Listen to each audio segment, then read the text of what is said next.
Welcome to Sticky, Stories That Stick. Join me, Amelia Forzak, as I sit down with master storytellers to explore what makes some narratives unforgettable. Let's get started. Hi, I'm Amelia Forzak, the host of Sticky, Stories That Stick, where I sit down with successful executives, entrepreneurs, and thought leaders to uncover the pivotal moments that shape them and explore what transforms personal experiences into stories that truly stick with audiences.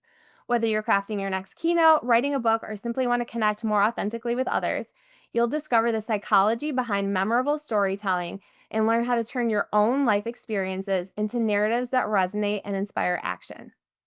This episode is brought to you by Pithy Wordsmithery, a Chicago-based boutique firm founded by yours truly, Amelia Forzak. I'm a New York Times bestselling ghostwriter, and I love helping people write and publish their books. Since 2011, my team and I have helped many executives and entrepreneurs turn their stories into bestsellers and their brands into thought leadership platforms. Our readership is in the hundreds of thousands, so even if you haven't heard of us, there's a decent chance you've read something we've written. If you've ever thought about writing a book, check us out online at pithywordsmithery.com. Today, I have Andy Weins with me. Andy Weins is a fourth-generation entrepreneur. He spent 20 years in the military, he's a keynote speaker, and he's also the founder and owner of Camo Crew Responsible Junk Removal. He's passionate about sustainability, and he speaks on the national level. He's written one book, and he's currently working on his second. Andy, thank you so much for joining me. Thanks for having me, Amelia. When I started this podcast and I was thinking about stories that stick, I thought of you because I think you're a great storyteller. And it's been great to see kind of like over these past few years, you speak to more audiences and really figure out like what stories to tell and how to bring that out. So I thought today we could chat about all that. Let's do it. Awesome. So when we first started working together, you weren't doing that much speaking, right? Yeah, it was hit or miss. It was coming out of the pandemic. I did a TEDx in 2019, 2020, or yeah, 2020. I started to get some gigs and then they went away, and then life, and then it really dried up. And then working with you, I was starting to do some speaking. The challenge I had was I was the, hey, I'll speak on whatever topic you want me to guy. And writing the book, collecting my thoughts really has now put me in a different place, because now I have a North Star, an idea of what it is I speak on versus before, where I wanted to be all things for all people. Yeah. That can be tricky because when you're good at a lot of things, it is kind of hard to figure out where to focus. So you have quite a few things going on just to sort of give everybody the lay of the land here. So you're a business owner first and foremost. I feel like that's the biggest thing that I like how I know you. You run a very successful business and you know what you're doing with that for sure. You're also really good with numbers. So like the financial side of things. Um you're in the military. It's your other job. What else? Yeah. Really, the biggest thing is keynote speaking. Keynote speaking is, people ask, well, why do you do all these things? And it all comes back to that. Owning a company full time, I've made my exit plan over the next 3 to 5 years. So we're training up the team. A lot of people, I'll just say my family, I'm a fourth generation entrepreneur. So my grandfather, let's go, my great grandfathers, one had a scrapyard, one had a farm, two of them had farms. And so they were married to their business. That was their business. My two grandfathers, one was the farmer. He took over his father's farm, and he worked until he retired. My other grandfather was a dentist, and he was the dentist, and he had a hygienist and a secretary, and it was owner-centric business.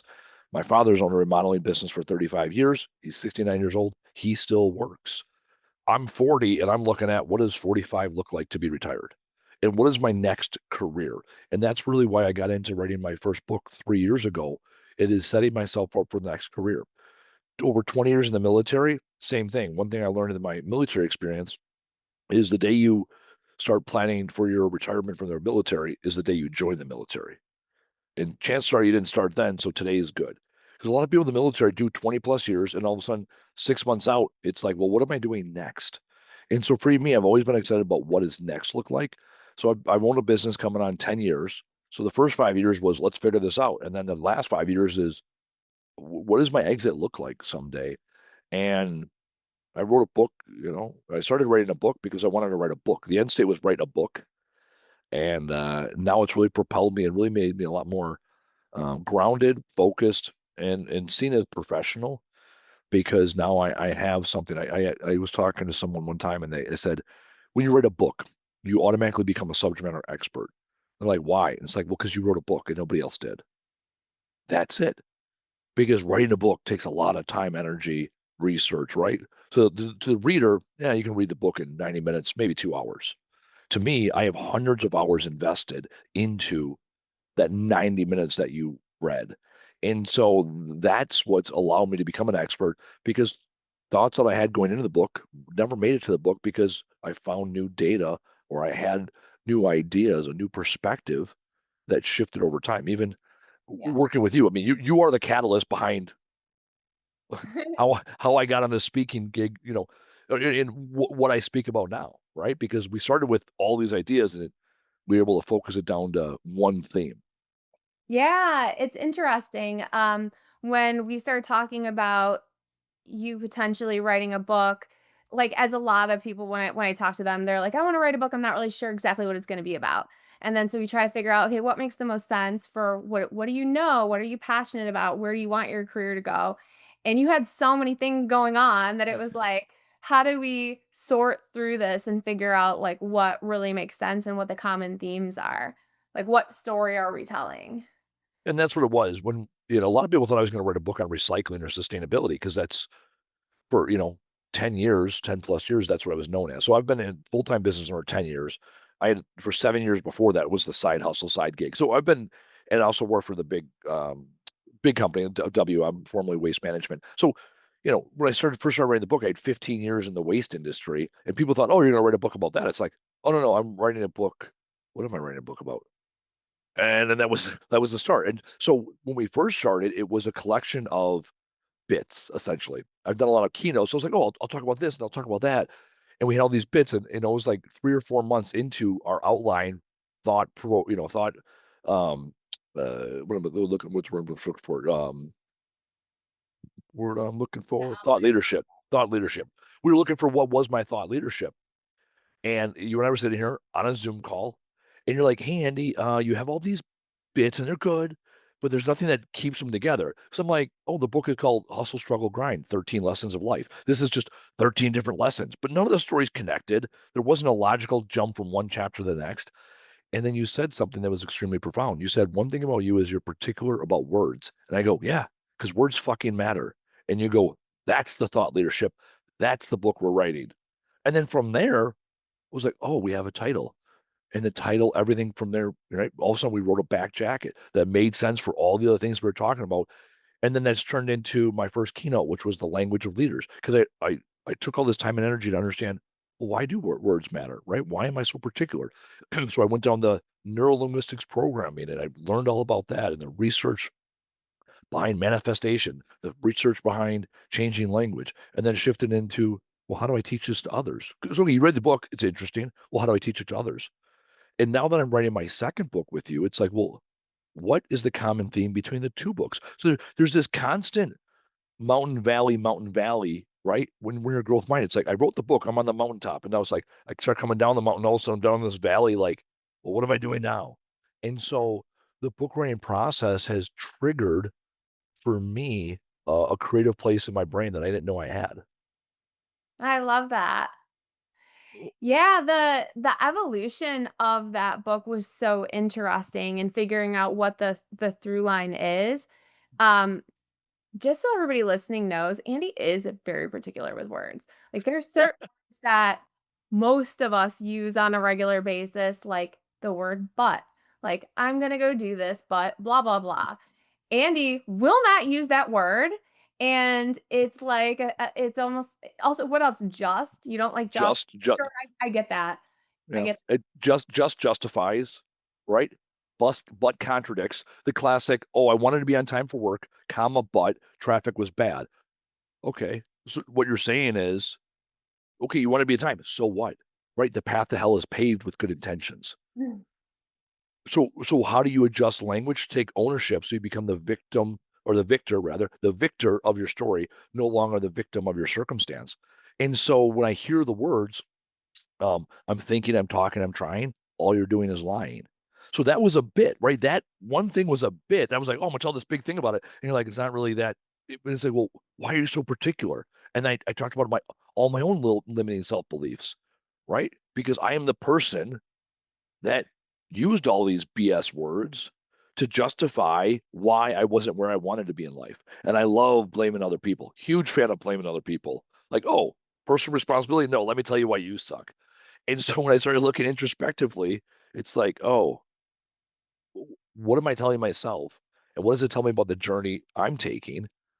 And you pointed it out in me, right? I knew I was particular. Um, Yeah, I mean, you're also right. Like, when you're saying, "I'm trying to," or "I want," it's very soft, right? yeah. Like, are you gonna do it? Because I catch myself now, even now, like, years later, when I'm saying something and I'm like, "I don't really mean that. I'm not trying that hard." I have it in the back of my brain that it might be something I wanna do, but I can't really even be like, Mm-mm. I'm doing that thing." It's not I close to can't. Oh, I can't. I can't. I won't. I don't. yeah, Because what it is you're drinking your own poison, yeah. right? And now there's a difference between I'm saying I can't do something and I am not. I am not as a declaration, right?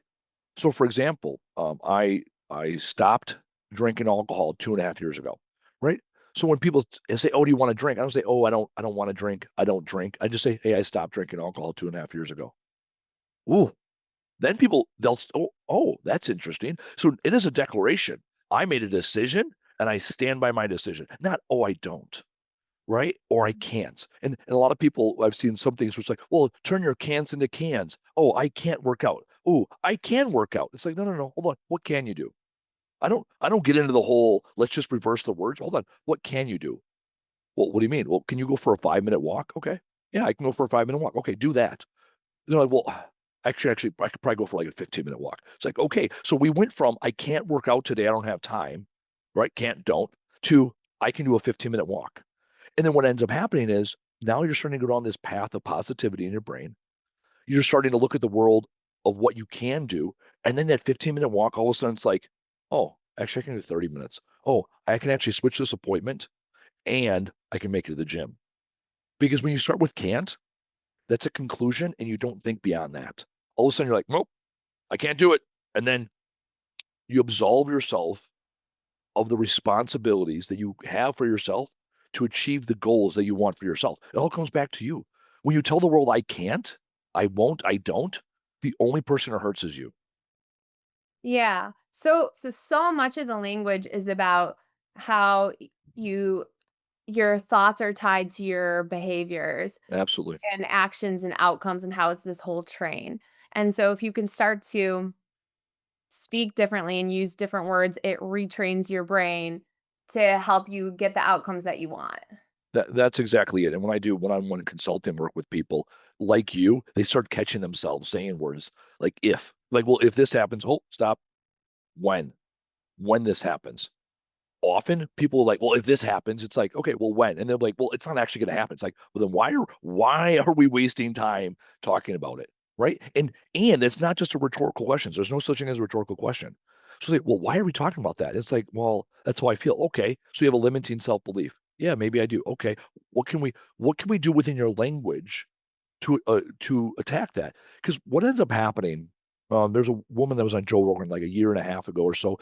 She was a psychologist, counselor, and she would talk about one of the reasons why we have so much anxiety in our society and so much trauma is because we're over counseled. Because people talk about their trauma and they talk about their trauma and they talk about their trauma, and all of a sudden everything they look at is through the lens of trauma. And me too. I have this wounded inner child in me that says I'm not good enough. I can spend all day talking to this wounded inner child that doesn't feel good enough, or I can work on my competencies and build up my skill set so I'm confident and move forward. Is the child still there? Absolutely. Right? That's the wolf of fear and hate versus the wolf of love and abundance. Now, I still love that part of me. It fuels me. And I'm going to do something about it. I'm going to do the opposite of where I feel I started, right? And that's a stretch goal. Okay, so I'm going to stretch myself beyond my normal MO, my method of operation, because it no longer serves me. That's the key word I use in the book is serve. Does this serve you? Because people are like, well, is it good or bad? It's like, well, does it serve you? Does this language serve you and where you're going? That's another quirky thing. Nothing's good or bad, which is also correct, right? It just is. Things aren't good or bad, they just are. But yeah, About yeah, something my first or second year in business, I was a big ball of fuck. I was a mess. And I went to my mentor, he's like 15 years my senior, and he goes, Andy, I'm just real. And he goes, Andy, there's no such thing as good news or bad news, only new information and what you do with it. Light bulb moment. I'm like, oh, you're right. And now I do fractional CFO work, right? And my clients will like, hey, is this good? It's like, well, right. If you said, hey, I made $1 million this year, top line revenue. It's like, was that good? Well, what was your goal? If your goal was a 500,000, that's really good. If your goal was 2 million, it's not good. Right. Mhm. So it's not a question of good or bad. It's a question of what does it look like compared to your goal? And then this is what people say. Well, I don't have any goals. Okay. 83% of Americans do not have goals. 14% of Americans have goals and do not write them down. 3% of Americans have goals and write them down. You can be in the top 3% of Americans by having goals and writing them down. It's that simple. And yet they don't do it. Look at Lynn, my business partner in this new book we're writing. Lynn is, I don't know, what, 20 years my senior, almost 15, 17 years, whatever it is. He's in his mid to late 50s, probably. He told his college professor when he got his master's degree at 24 that someday he was going to write a book. That was 30 years ago. He never wrote the book. Now we're writing the book. We're doing the thing. All because we made that shift and said, okay, now we're going to write the book. He The finally, taking action part he, is because he wrote the goal down. He finally wrote the goal down. He said it. Oh, I'm going to write a book. So for 30 years, he had a goal. He never put pen to paper. so many people are like that though, because I talk to people all the time who want to write books. Like Hmm? I've got multiple calls a week with people who say that they've been thinking about a book for a couple years, a couple decades. It's crazy. I always told the joke whenever I would do a bit, like, oh yeah, it's in the book I'm writing in my head. And finally, someone called me on my bullshit. They're like, "Are you actually going to write a book?" And I go, "Yeah."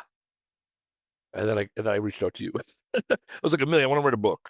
Mostly because I talk a lot of shit and I need to back it up with a book now. Right? I mean, we spent 6 months and the idea was Andy's going to write a book. That was our book. Andy's book that is right. And again, I had a working title. Even this book, we've spent actually we're 1 year, almost 1 year to the day since we started our second book.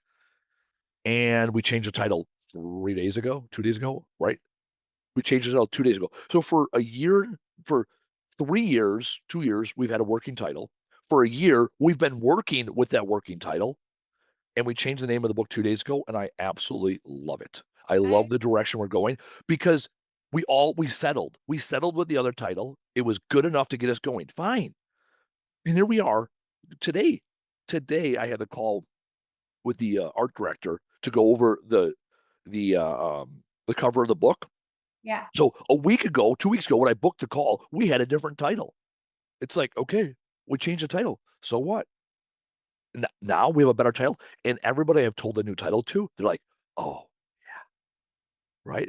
And again, because Tell we me the title because I know that I love it, but right now I'm like, mm, wait, what is it?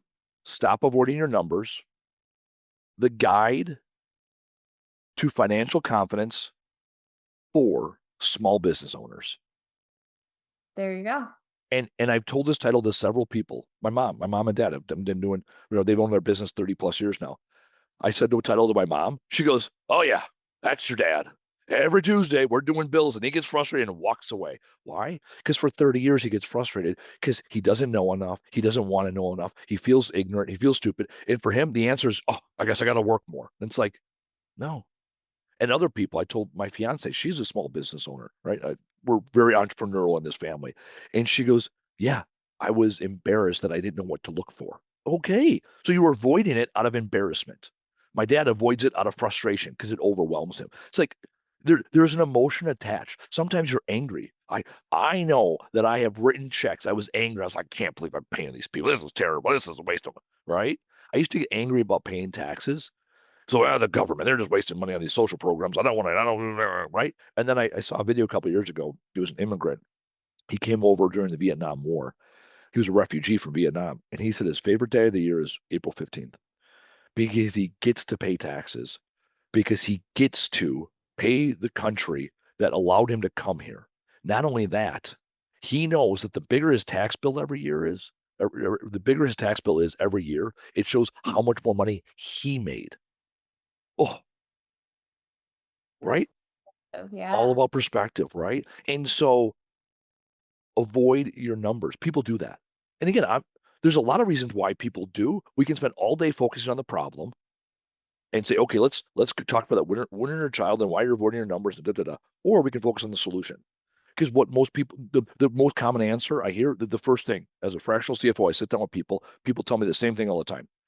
I don't know where to start. Yeah, I've been there. So okay, this is something that Andy's really good at. And Andy, I feel like you kind of stumbled into it because I think when people are really good at something, it just is like normal for them. Mhm. And then when they're talking about it and they're doing it for other people are like, "Hold on. Like I need help with that one thing." And then you realize that you're actually really good at that. So you're focused on this whole words thing over here. And then we're chatting about my business, I think. And Yeah. he's like, "Just show me your numbers," which is like, as an entrepreneur, is like a little like, "Ooh," you know? Which is part of the deal where like you avoid them. You don't have a confidant, like you don't have somebody who, unless you have a CFO, your business is bigger, you have a full-time CFO who's helping you. If you have a smaller business, it's not like you're showing your books to your whole team probably, and like, so I showed Andy my numbers and it helped me so much because he was able to look at exactly what was working and not working. And there were a couple things that were, let me tell you guys, were really not working. And I made a couple super small changes and everything like fell into place. It was crazy. So, okay, look, I'm going to pick on some of the words you said. They were not small changes because small is subjective. They were Yeah. simple changes. Yeah. Simple. We're like, oh, just this to that. The other thing is, you said what a lot of people I hear all the time, right? This is the emotion coming. I'm working more than ever. I'm bringing in more money, and where is it? I don't know where it is, right? Yeah. Because again, we saw some simple gaps. Again, as a third person perspective, the less I know about your business looking at it from the start, actually, the better off I am because I can objectively look at the data and then start asking questions. Because at the end of the day, I didn't make any of the decisions. As a CFO, we do not make decisions. Our job, like it says in the book, is to guide you.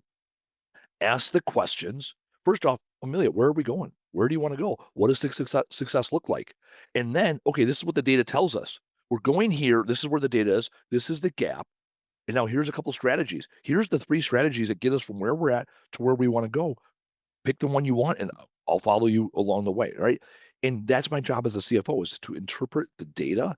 And I really like what you said there too, um, about when you're really good at something, you don't even recognize it. Because I'll sit there and I'll talk about numbers. And for years, you bugged me. You're like, forget this whole words thing. You're great at numbers. Like words was this stretch. I researched, I did. Numbers is this thing I did normal and natural. I'm like, well, I own a business. I was the bookkeeper. I was the accountant. I do my tax planning. I talk about them.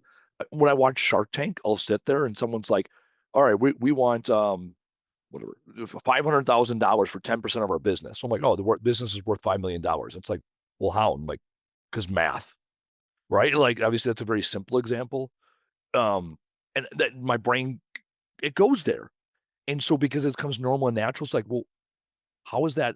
How does that happen? And how can I teach others? That's been the best joy of this book is we'll be sitting there writing, and I have a co-writer, Lynn, and he's 30 years as a financial analyst and now a CFO.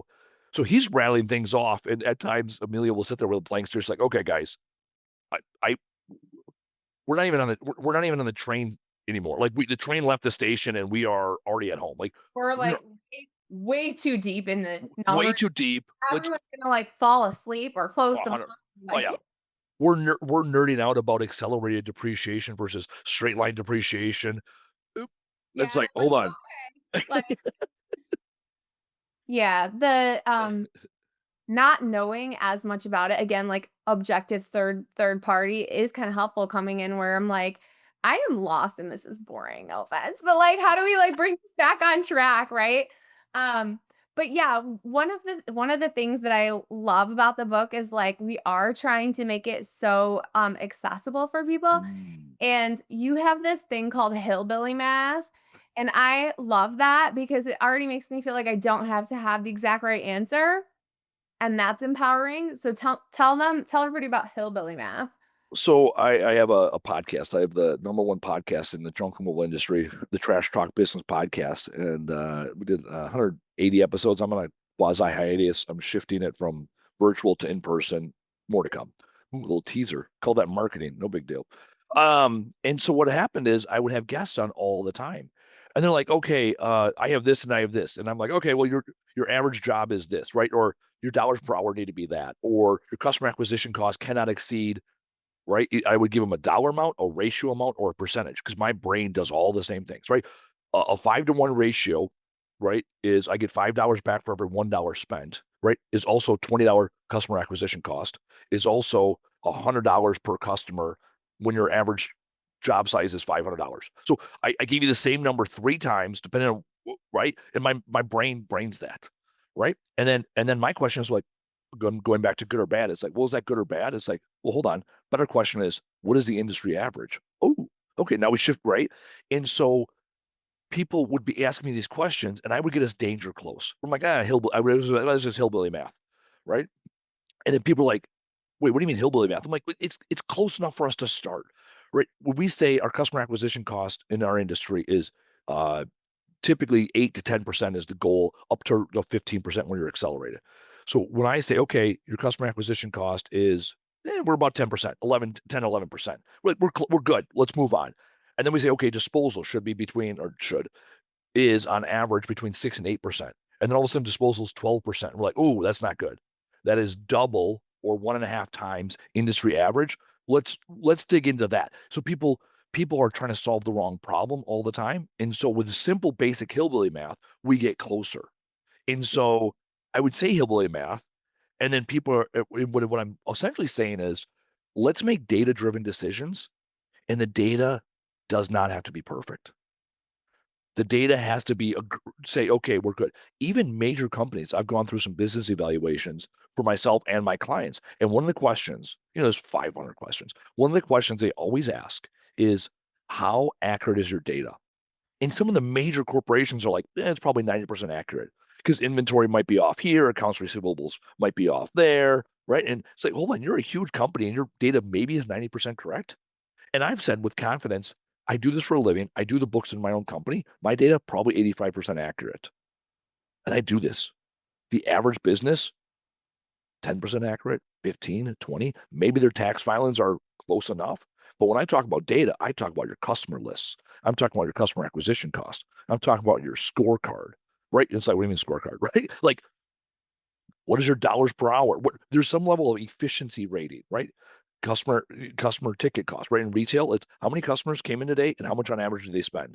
You figure those 2 things out, that's retail. That's the story that all your numbers tell. Sure, that's the story, right? So so when I come into the office, right, I'll usually say, "How are the phones?" Right? "Oh, they're ringing or they're not ringing." "Oh, okay, that's kind of a common sense metric." Well, now I know on average, our phones ring 250 times per week. That's our average call volume. And of those, 125 of them are qualified, 125 are inquiry only, right? Okay, so I can say, okay, I know Monday's a heavy day on the phones, typically about 75 calls. So if I come in, or if when I come in on Monday at noon, if we're at 10 calls at noon, that isn't good. If we're at 50, 60 calls by noon on a Monday, okay, it's going to be a good day. It's probably going to be a good week, right? Okay. Again, I'm using these terms like good based on a data point. And we say, oh, hey, the phone only rang 10 times. All right. Monday at noon, the phone only rang 10 times. What can we do about it? Because I can turn on my Google AdWords like that. One email, I turn my Google AdWords spend up. And all of a sudden, my phones are ringing by Monday afternoon, Tuesday, versus waiting till the end of the month and be like, oh, we had a bad month. That's so interesting, right? You have these levers that you can pull in real time that make a difference. And some businesses are more like that than others for Yeah. sure. But I think one thing that I've learned from you is staying on top of the data so that you understand what the story is. So you're not like going so deep, so in a bad direction, then being like, how did I get here? Mhm. one of the challenges we have as entrepreneurs, and we're always wanting to chase the new thing, new, new, new. Well, nothing's working, so let me do something new. Let me do something new. Let me do something new. Alex Hormozy talks about this in his book, and this is something I'm very conscious of because I'm guilty of doing the opposite. He always talks about do more, then do better, and then do new. So when you have marketing initiatives, that's a huge thing. Every business out there needs customers to pick up their phone, come in the door, go to the website, click the button, fill up the form, whatever. Often you try different strategies, you do more, more, more until you have enough data to determine what is actually working. And then once you figure out what's working, do it better until you exhaust it. And once it's done better, then look at new. Because when you go from new to new to new to new to new, you'll never get enough data. I have a customer I'm working with, they have not been tracking where their leads come from for years, right? They're like, well, we got this one customer from this. And it's like recency bias and right. And so I'm like, okay, we're going to track the data for 90 days. And they go, and then what? I go, then we're going to interpret the data. And then we're going to run another 90 days. And we're going to take the strategies that are working, the top three, and we're going to do them, invest energy into those three.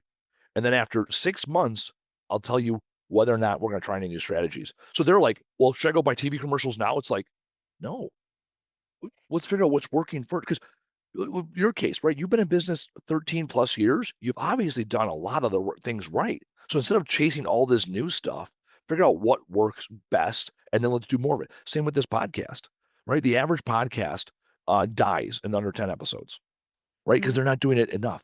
I talked about with my podcast, over 180 episodes I've done with one Wow. podcast.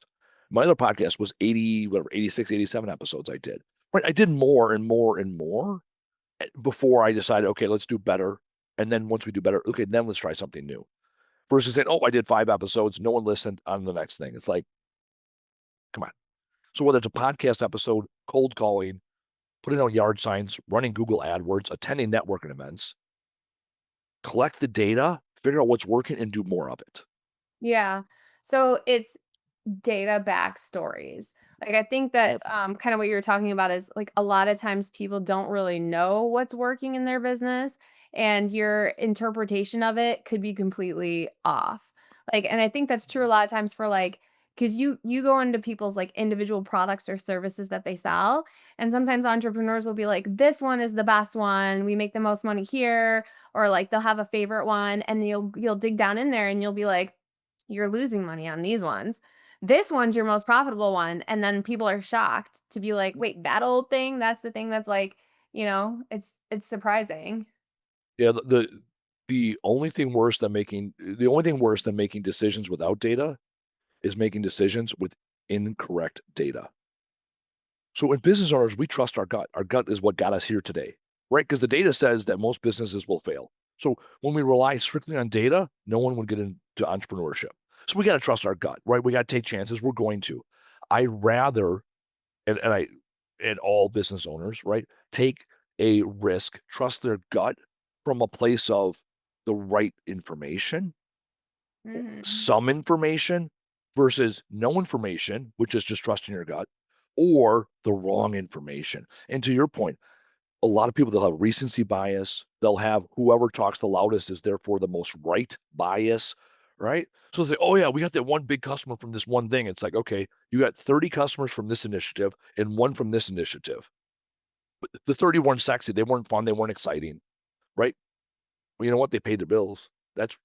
Customers that pay their bills, those are pretty exciting, right? Versus the one customer that maybe they're your biggest customer. Is it your most profitable? Right? There's all these questions we ask, and all of a sudden you start peeling back the layers. All the assumptions start going away. And it shakes people's confidence at first because what you're telling them is you don't know what you don't know. You don't know a lot about your business. You think you know a lot more than you do. So their confidence is shook. Their competence goes up. And eventually that confidence meets the competence because all of a sudden they're confident because they know their data versus this false confidence because, oh, things are working pretty good. That's why it's so uncomfortable to get started with Mhm. this, and that's why everybody who avoids their numbers wants to keep avoiding them, because Yeah. when you uncover actual facts, it might not be what you hoped it would be, it might be worse, right? And so if you Yeah. find out the story's bad, then you figure out how to correct it, and that's where you are a lot of times as a CFO, right? Like, you're helping people work through that emotionally and being like, "Okay, we uncovered something, and this part about your business sucks, and we're gonna make it better." I had a customer recently, mechanic shop. He's been in business 40 years, maybe. Oh, he was in business. I'll say he's been in business 45 years, 35 on his own. For like 10 years, he had a partner. And so 35 years, he's been in a business on his own. No retirement to speak of, no IRA, no 401k, no nothing. His plan always was, oh, I'm going to sell my business someday. He's 65. He's like, okay, I want to sell in the next 5 years. Him and his wife have been worried for 10 years about this. They finally had a business evaluation done. It was 3 times as much as he thought he was going to be worth. Wow. The, the weight of the world was off his shoulders. Now, what did he have going for him? Well, I love that. I went into this the first time I went to his shop. I go into his office. There's no computer. Everything is hand jammed. He takes hand jammed carbon copy receipts to his wife at home, who goes on the QuickBooks desktop version, not even online, takes the paper credit card statements and keys in every single thing. For 35 years, he's had great data. Great data. He knows every customer. He knows his customer's phone number, email address, home address, birthday, kids' names, you name it. He tells me his social calendar is full every single year because he goes to birthday parties and graduation parties and bar mitzvahs because he's been their mechanic for 30 years. Some of these people, he's part of the family, right? So his data was flawless, and yet he never actually analyzed the data. He paid his taxes every year. He made sure there was money. They went on vacations, right? They did all the things, but he never looked at the data to say, okay, what is my business worth? And the data actually surprised him in the better. Again, he avoided it because he didn't know where to start. And so every one of my clients that takes the journey and actually commits to it for more than 90 days, right? Because I have a lot of people that fall, not a lot, but when people fall off, they fall off in the first 90 days. People right around the 90-day mark, 120-day mark, all of a sudden, their P&L is clean for the first time ever, and they see it, and someone's explaining what it means. They're like, I did all that. Those numbers, I did that. And they light up. And that's what I love about what I do, because now I'm finally putting facts and figures and data behind the story that they were telling themselves or they thought they were telling themselves. That's what it's all about. The book, really, when it comes down to it, it comes down to what is the journey you're on and what story do you want to write? It's no different than what you and I talk about. We write books. I've written a book. You write books with other people. You've written your own book, right? You get to decide what the next page looks like. And when you start with data, when you start with competence, the words will flow. You all Mhm. of a sudden you're no longer going to be married to your business. You're going to own your business versus your business owning you. All those cliches, all of a sudden, you are in control of your destiny, and that is a great feeling. Yeah. I really love how, you and Lynn both talk about how every decision has a dollar value. Mhm. Because as entrepreneurs, sometimes we forget about that a little bit, especially if you're hiding from your numbers. You make your own decisions and you're like, "Oh, this is okay. This is a good choice." It's like, no, every single decision is either making you a little bit more money or not. Yeah, I talked to my business or my sales manager earlier today. So next week, my business partner's out of town, and we have a huge job on Monday, which means our estimator is going to be on the job, right? Or he's going to be um, out estimating, and it's one less person to take care of this big job, right? My calendar is open on Monday morning because I normally have a meeting with my business partner. Well, my business partner out of town, so I'm like, okay, tell you what, on Monday I'll take over the estimates because what are my other choices? Sit and look at data, hang out, right? In the morning. What right? I have all these, and yet me going to do some estimates frees up the guy to go bang out some jobs. It's like, yeah, okay, I'm giving up my time. I'm jumping back in the business. I'm doing all these things. And my thought is, okay, we've when we push the estimate to another day, we'll more likely lose the job. When we don't complete the jobs for Monday, it'll trickle into Tuesday and set our week up wrong. Right? There's all these. So let me get this right. If when I decide to go do estimates for 3 or 4 hours, I can add tens of thousands of dollars to the top line of my business. Yeah. Where's my keys? Right? And that's the decision. It comes down to how many dollars am I leaving on the table buy because I want to sleep in, or it's Monday and I want to have a cup of coffee. And Yeah. When you know exactly what the dollar value of the decision is, you're Mhm. gonna make better decisions. And also the inverse of that. When I'm at the warehouse, I used to work a lot of my warehouse, and I would send all my guys home. I'm like, oh, I'll unload the trucks. Don't worry. I'll run the forklift. And all of a sudden, I'm working at 8 or 9 o'clock at night doing $15 an hour tasks because I'm trying to save a buck. And yet, I'm not following up on emails. I'm not looking at my pro forma. I'm not coming up with marketing initiatives. Hell, I'm not resting, so I'm well prepared for tomorrow, right?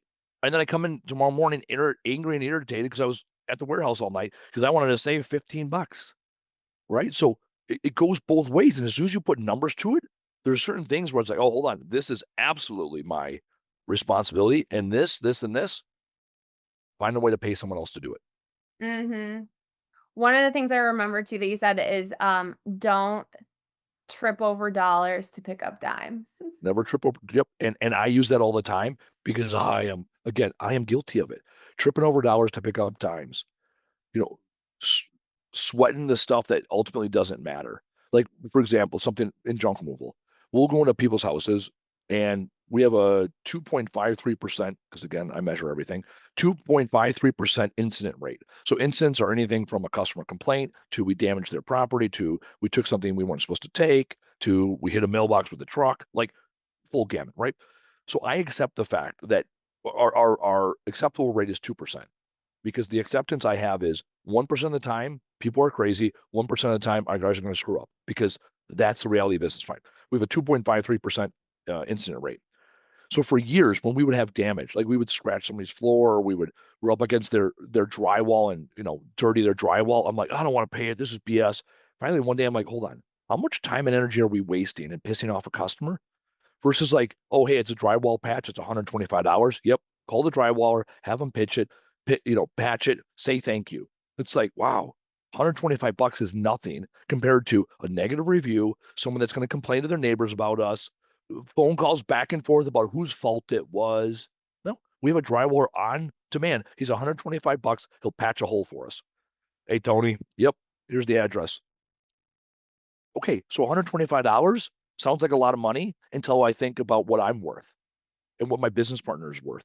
If I'm worth $500 an hour and he's worth $250 an hour, that's $750 an hour for us to be on the phone for 1 hour. 125 bucks in a 2-minute phone call and a text message with an address sounds pretty inexpensive at that rate. And I'm going to save that customer. And I'm going to show the customer that we take care of people and we're responsible and we show our guys that we're honest and truthful. It's like, wow, you're telling me I can win a customer for 125 bucks and solve a bunch of problems? Whew, get my checkbook. Let's go put more holes in more walls, right? Because again, dollars over dimes. Yep. That has stuck with me, and hopefully that sticks with readers too. You've got some gems. What else you got? Well, that's where my first book started, right? It was all these bits. So hillbilly math. I live by DTFT. I have it tattooed on my arm right here. Actually, you were one of the. Actually, I think you might have been the first person ever to see the hashtag DTFT. Right? Do the fucking thing. Ultimately, when you're having that little trigger inside you with that burning feeling, right? Do the thing. Here's a beautiful thing about it. Everyone knows what their thing is, right? My thing is working out twice a day because what do I avoid? That. Okay, right? That's my thing. Sitting down to review my chapters before the night before they're due, right? That's my thing. We all have this thing, and it's different for everybody, right? So do the thing. So yeah, whether it's hillbilly math, do the fucking thing. Don't trip over dollars to pick up dimes.